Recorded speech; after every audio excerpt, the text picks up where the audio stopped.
In today's video, I'm going to teach you how to import QuickBooks Journal Entries 2026. By the end, you'll know exactly how to prepare your file, upload it, map your data correctly, and confirm everything imported the way you expect. We'll start by preparing your CSV file. Open your spreadsheet and make sure each journal entry is broken into lines for each account affected.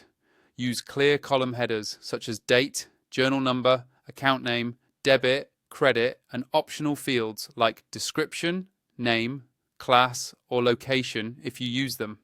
Every journal entry must balance, so the total debits must equal total credits for each journal number. Keep numbers positive and put credits in the credit column, not as negative debits.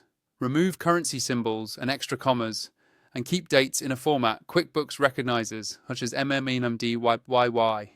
Most importantly, your account names in the file must exactly match your chart of accounts in QuickBooks. When you're done, save it as a CSV file.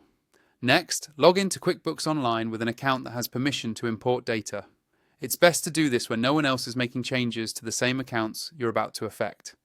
Go to Settings in the top right corner. It's the gear icon. This is where all the company level tools live, including imports.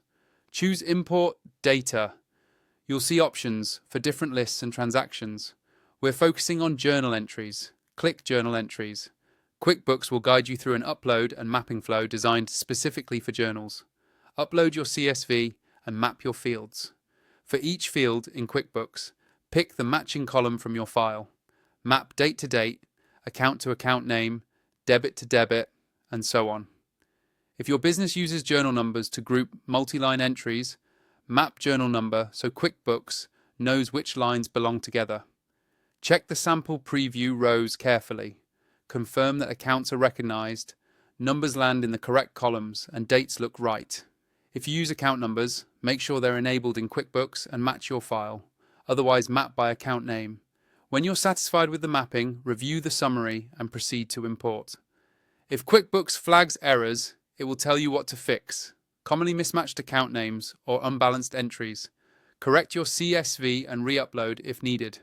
After a successful import, take a moment to verify your work by opening a journal report or viewing recent transactions to confirm totals, dates, and memos look right. If something isn't correct, you can delete the imported journals and try again. And that's it.